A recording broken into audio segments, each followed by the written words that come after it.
नमस्कार दोस्तों। आज बात करेंगे शनि राहु केतु और पूर्व जन्म के किए गए कर्मों के बारे में। जी हाँ दोस्तों, हमारी नाड़ी पोस्ट देखकर हमारे बहुत सारे दर्शकों ने ये जानने की कोशिश की कि गुरुजी पूर्व जन्म के कर्मों के बारे में कोई पोस्ट बनाए जिसमें सरल शब्दों में बताया जा सके कि जब कोई ग्रह हमारी कुंडली में वक्री होता है या ये माना जाता है कि शनि राहु और केतु जो हैं हमारे पूर्व जन्म के कर्मों के द्वारा ही हमें इस जन्म में भविष्य की ओर प्रेरित करते हैं। तो आपके इस विषय में क्या विचार है या क्या विचारधारा है?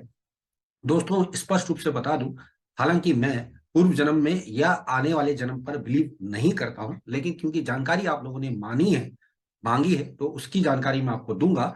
शनि राहु और केतु जब कुंडली में किस परिस्थिति में होंगे, तो साधारण शब्दों में छोटे से एक लेख के माध्यम से मैं आपको बताने की कोशिश करूंगा कि हम किस प्रकार से आइडेंटिफाई कर सकते हैं कि पूर्व जन्म में आपके साथ क्या कर्म हुआ था या पूर्व जन्म में आप क्या कर रहे थे।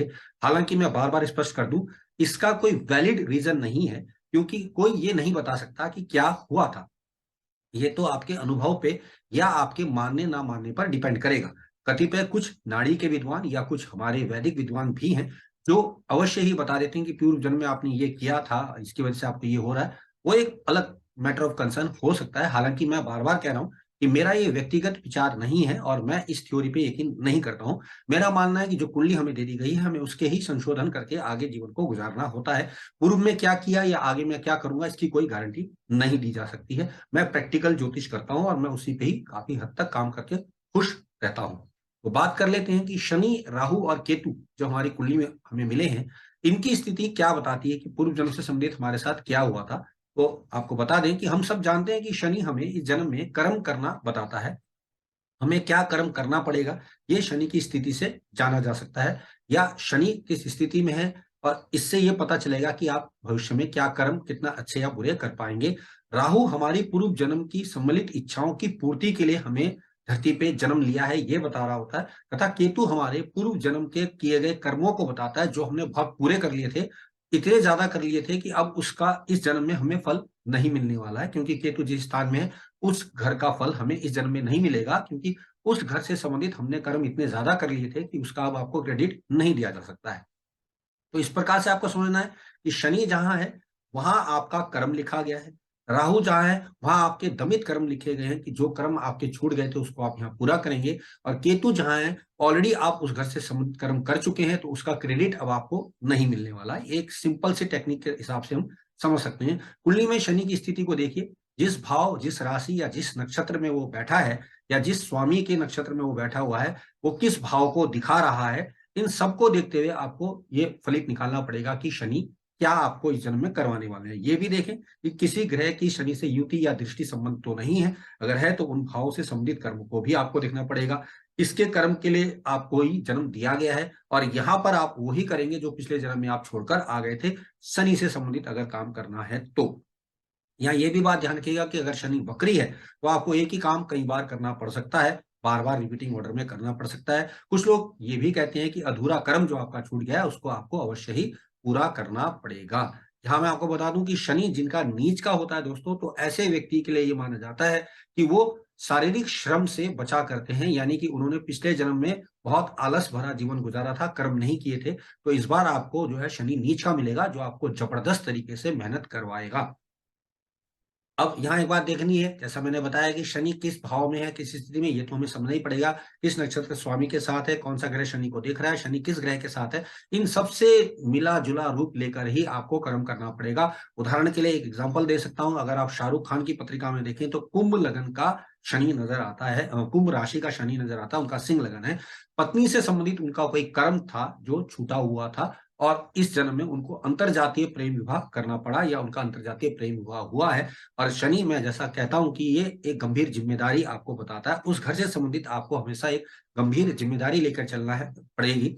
तो शाहरुख खान ने अगर आप देखें उनकी मूवीज़ में उनकी जो फीमेल कलाकार होती हैं, उनका नाम उनसे पहले रखवा दिया है शाहरुख खान की फ़िल्मों में। उनकी जो अभिनेत्री होती है उसका नाम वो पहले देते हैं, बाद में अपना नाम लेते हैं। यानी कि वो अपनी प्रति ज़िम्मेदारी जो सातवें घर की है वो पूरी कर रहे हैं। इसी प्रकार महानायक की पत्रिका में भी आप देख सकते हैं कि उनका जो है शनि चौथे घर में है और वो चौथे घर से लगन को दिख रहा है लग्नेश होकर, और वो वृषभ राशि का है। तो आप देखें कि वो चेहरे को लेकर और शरीर को लेकर ज्यादा सेंसिटिव नहीं रहे हैं। इसकी वजह से उनको काफी दिक्कतों का सामना करना पड़ा था। तो एक सिंपल सा तरीका है समझ पाने के लिए। अब बात करते हैं उदाहरण के लिए, अगर शनि 9वें भाव में हो तो आपका धर्म संबंधित पूर्व जन्म का कोई कर्म था जो ईश्वर से आपने कहे थे लेकिन पूरे नहीं किए थे, ऐसा बिलीव किया जाता है, ये मानना चाहिए, जिसके लिए आपका जन्म हुआ है। तो अब हमारा निश्चित भाग्य क्षेत्र है, इस कारण परेशान रहेगा जब तक आप वो रुका हुआ कर्म पूरा नहीं कर देंगे। इसी कारण आपको भाग्य से कोई प्रबलता नहीं मिल रही, आपकी तरक्की नहीं हो रही। तो इस जन्म में उस दिशा में अगर आप कोई कर्म करेंगे तो आपको आसानी से तरक्की के योग बनते चले जाएंगे। यहाँ मैं बार बार स्पष्ट कर दूं कि दोस्तों ये ही वो कर्म है जो आपको करने हैं। यानी शनि जिस भाव में है आपको उस भाव से संबंधित कर्मों को करना ही पड़ेगा, चाहे आप उसको हंसकर करें चाहे आप उसको रोकर करें, करना तो पड़ेगा। बात कर लेते हैं राहु की। राहु हमारी वो इच्छाएं हैं जो हम किसी जन्म में पूरी नहीं कर पाए थे, यानी कि हमारी दमित इच्छाएं हैं। और मैं हमेशा कहता हूं कि चंद्रमा और राहु ही हैं जो हमें धरती पे दोबारा जन्म भेज देते हैं।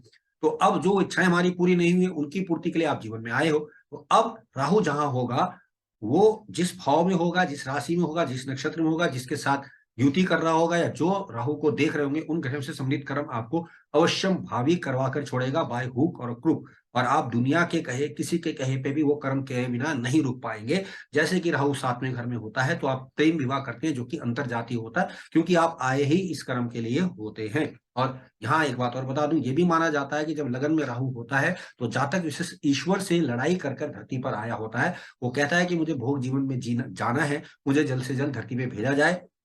इसीलिए ऐसे बच्चे को फॉरसेप्स के द्वारा जन्म, यानी जबरदस्ती उसको जन्म करके निकाला गया होता है, या सिजेरियन सेक्शन के द्वारा उसका जन्म होता है, ये कर्म भी आपका बताता है। तो आपको उस क्षेत्र की ओर ही अग्रसर करेगा और आप इस जन्म में उस क्षेत्र के लिए बड़े व्याकुल परेशान रहेंगे, क्योंकि आपका जो गंतव्य है वो वही भाव है जिस भाव में वो पड़ा है। उदाहरण के लिए बात करें तो महानायक अमिताभ बच्चन का तो है ही है शनि, राहु 7वें घर में, और उन्होंने अंतरजातीय प्रेम विवाह किया था, आप सब जानते ही हैं।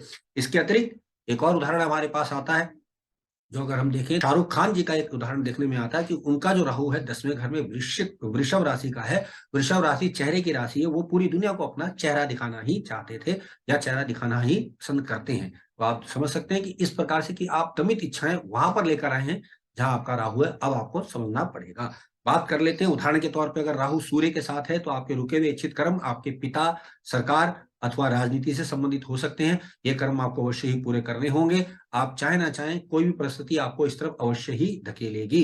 और याद रखिएगा, जब ये कर्म पूरा हो जाएगा तो आपको धरती से जाना पड़ेगा, क्योंकि दमित इच्छाओं, जो राहु जिसका प्रतीक है, उसके लिए आपको धरती पे भेजा गया है। और अगर चंद्रमा अच्छा है तो आपको पॉजिटिव इच्छाओं के तहत भेजा गया होता है। इसीलिए हमारे जो देवी देवता रखे गए हैं, खासतौर श्री कृष्ण और भगवान राम, उनके लगन में ही चंद्रमा दिया गया, यानी वो धरती पे खुशी से आए थे, उनको जबरदस्ती नहीं भेजा गया था।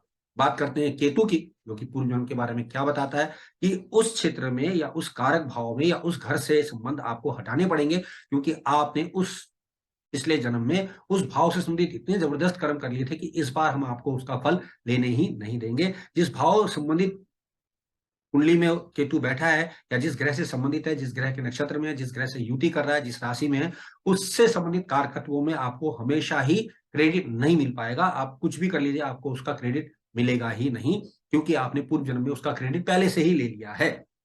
अब केतु आपको अलग से जबरदस्ती कर्म करा रहा है, आप अलग हो रहे हैं, इन सब भाव से कट रहे हैं, इन सब लोगों से कट रहे हैं, बावजूद आपको बहुत ज्यादा मेहनत करनी पड़ रही है, आपको उसका क्रेडिट बिल्कुल भी नहीं मिल रहा है। और आप चाह रहे हैं कि मैं जबरदस्ती ये काम करूं और थक जाऊं, क्योंकि उच्चाटन की भावना केतु ने आपको पूर्व जन्म से दे रखी होती है। इसीलिए केतु को डिपार्टेड एनर्जी का कारक भी माना गया है, और कहावत भी है कि केतु छुड़ावे खेत, यानी जहां केतु है वहां से आपको हटना ही पड़ेगा। वह हमें कर्म करने नहीं देगा तथा इस जन्म में हम आगे लेकर उस कर्म को नहीं जा पाएंगे। उदाहरण की बात करें तो फिर से बात करूंगा शाहरुख खान की। शाहरुख खान की पत्रिका में अगर आप देखें तो चौथा केतु है।